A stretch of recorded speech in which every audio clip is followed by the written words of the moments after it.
Saya jujur sebetulnya sangat kecewa ya sama teman-teman yang khususnya Ustaz ya. Saya bel berhari-hari, tidak ada yang merespon satupun.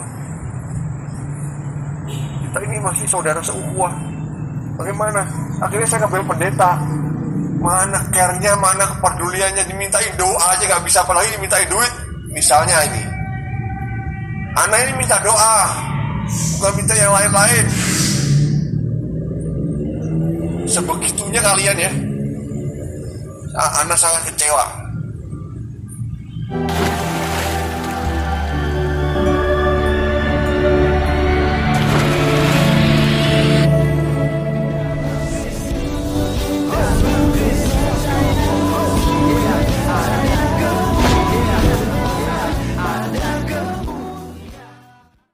Salam Elohim Bishem Yeshua HaMashiach. Salam damai sejahtera dalam nama Tuhan kita Yesus Kristus bagi kita semua. Pada video kali ini teman-teman sekalian, seperti yang kalian lihat, Ustadz Agustan yang sudah sekarat gitu ya, udah mati tapi mati setengah, itu masih diberikan kesempatan oleh Tuhan. Tetapi dalam video kali ini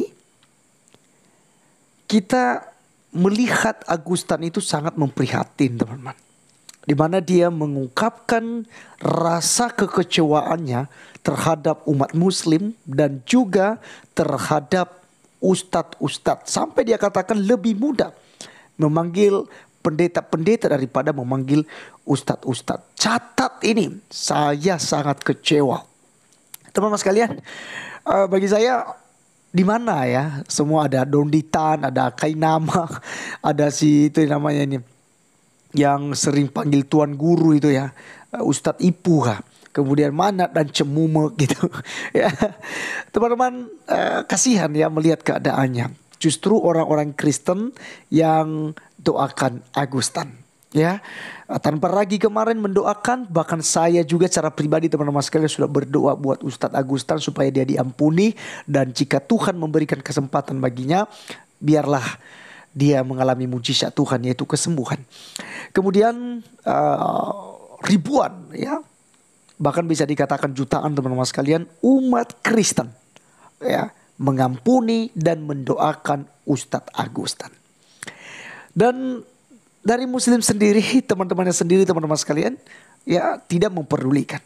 Karena tidak mungkin seorang Ustadz Agustan kemudian memuji para pendeta orang Kristen kalau dia tidak benar-benar kecewa atas apa yang dibuat oleh saudara-saudarinya muslim, kemudian para ustadz yang dia sebutkan. Teman-teman sekalian, saya tertarik membahas hal ini. Mari kita langsung saja cek videonya berikut ini. Teman-teman semua, saya jujur sebetulnya sangat kecewa ya sama teman-teman yang khususnya Ustaz ya. Saya bel berhari-hari, tidak ada yang merespon satupun. Kita ini masih saudara seukuah. Bagaimana? Akhirnya saya ngambil pendeta. Malah lebih gampang ngambil pendeta daripada ngambil Ustaz. Catat ya ini ya. Saya sangat kecewa, benar-benar sangat kecewa Pak, sama saudara-saudara muslim, khususnya ustadz-ustadz ya. Terus apa yang mau kita andalkan untuk kita mau berdakwah? Itu gak ada. Egoisme yang ada, egoisme, keangkuhan hidup yang ada. Gak bakal kita mau menang melawan mereka. Istri saya sampai kecewa. Di sini ada saksinya, bukan saya sendiri. Ada Pak Asep di sini yang nemenin berhari-hari. Mana care-nya, mana kepeduliannya, dimintain doa aja gak bisa, apalagi dimintain duit. Misalnya ini, anak ini minta doa, bukan minta yang lain-lain. Sebegitunya kalian ya. Anak sangat kecewa. Oke, teman-teman sekalian, itulah kekesalan daripada Ustadz Agustan. Sangat kasihan memang teman-teman sekalian. Di lain sisi memang kita merasa kaget, dan bahkan juga ada yang memang tersakiti ya dengan aksinya di mana dia mengkentuti Alkitab. Tapi di sisi lain teman-teman sekalian, karena kita memang diajarkan untuk bisa mengasihi musuh, mendoakan mereka yang menganiaya kita, yang mencaci maki kita, mencela kita, memfitnah kita, maka tentu saja hati yang ibah, yang penuh dengan kasih sayang itu kemudian menutupi semua kebencian, ya, ketersinggungan yang ada dalam kehidupan kita, sehingga yang keluar adalah kasih dan sukacita. Kita bersukacita karena melihat Agustan diberikan kesempatan oleh Tuhan, ditegur oleh Tuhan juga sebagai peringatan baginya dan bagi orang yang suka menghina Tuhan Yesus Kristus. Teman-teman sekalian, kita diajarkan di dalam Roma pasal 12 ayat 14. Dikatakan begini, berkatilah siapa yang menganiaya kamu, berkatilah dan jangan mengutuk. Berkatilah dan jangan mengutuk sekalipun dia menganiaya kita, teman-teman sekalian. Ini semua masih sinkron dengan apa yang disampaikan oleh Tuhan Yesus dalam Matius pasal 5 ayat 44. Di mana Yesus berkata, aku berkata kepadamu, kasihilah musuhmu dan berdoalah bagi mereka yang menganiaya kamu.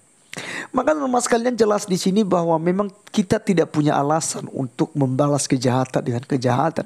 Kita tidak punya alasan untuk membenci Ustadz Agustan. Kita harus bisa mengampuninya.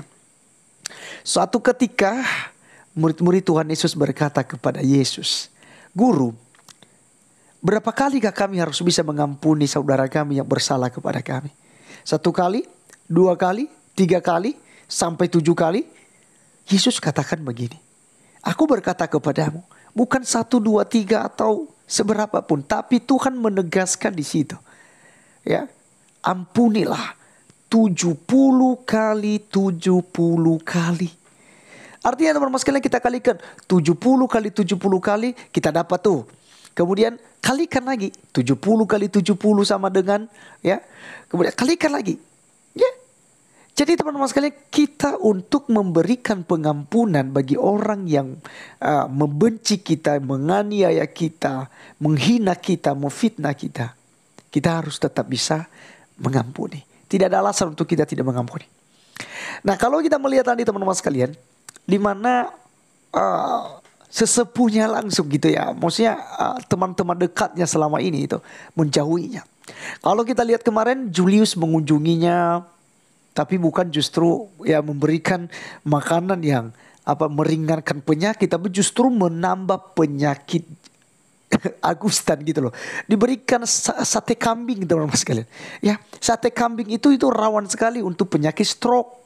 Tapi justru Julius memberikan sate kambing. Pertanyaan teman-teman sekalian, ini mau sembuhkan Agustan kah atau mau tambah penyakit Agustan?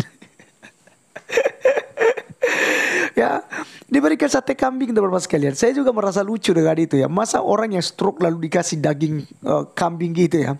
Sedangkan orang yang darah rendah saja itu cari daging kambing ya untuk pengobatan gitu ya. Tapi kalau udah kena penyakit stroke atau darah tinggi itu tidak boleh ya memakan daging kambing.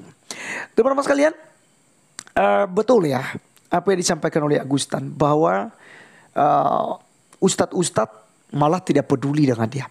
Apakah itu karena aksi daripada Ustadz Agustan yang tentu saja ini membawa nama Islam loh, dan menjelekkan nama Islam itu sendiri ya dengan aksinya, kata-kata kotornya. Makanya saya suka julukan dia itu sebagai si mulut kotor, teman-teman sekalian ya, si mulut kotor. Jadi sangat sadis kata-katanya. Ya mungkin teman-temannya itu yang merasa malu dengan itu, atau mungkin marah, ustadz marah kepadanya sehingga sampai-sampai dia tidak dikunjungin ya menurut keterangan daripada Agustan. Tapi teman-teman sekalian, apapun lah itu urusan mereka. Tapi kita sebagai orang Kristen harus bisa mengampuni Agustan. Kita harus bisa menolongnya. Jadi saya sarankan bagi teman-teman yang dekat dengan tempat daripada Agustan, silakan berkunjung, silakan mendoakannya. Soal mereka terima tidak terima bantuan kita, kalau memang kita berikan, itu urusan mereka dengan Tuhan. Tapi kita mau lakukan dengan tulus hati. Dengan tulus hati ya, bukan dengan terpaksa ya. Ya, bukan dengan terpaksa, tapi dengan tulus hati kita mau melakukannya, mengampuninya, mendoakannya, bahkan memberi sedekah bila perlu untuk meringankan beban keluarganya. Teman-teman sekalian, Alkitab mengajarkan kita di dalam Roma 12 tadi ayatnya ke-19 sampai 21. Firman Tuhan katakan begini. Saudara-saudara yang kekasih, janganlah kamu sendiri menuntut pembalasan, tetapi berilah tempat kepada murka Allah, sebab ada tertulis pembalasan itu adalah hakku. Akulah yang akan menuntut pembalasan, firman Tuhan. Tetapi jika seterumu lapar, berilah dia makan. Jika ia haus, berilah ia minum. Dengan berbuat demikian kamu menumpukan bara api di atas kepalanya.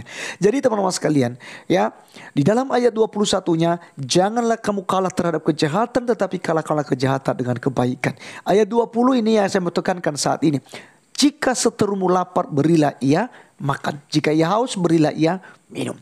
Teman-teman sekalian, mungkin kita sangat sakit hati gitu ya, tersinggung mungkin pada saat Agustan itu membuat aksi atau membuat suatu hal yang atau tindakan yang tak terpuji ya, dengan mengkentuti Alkitab. Tapi ingat, Tuhan mengajarkan kita untuk bisa melepaskan pengampunan kepadanya. Saat ini dia membutuhkan pertolongan kita, kita berikan pertolongan kita dengan dia. Kemudian jika ia haus, berilah ia minum. Ya, inilah yang diajarkan oleh Tuhan kita Yesus Kristus kepada kita.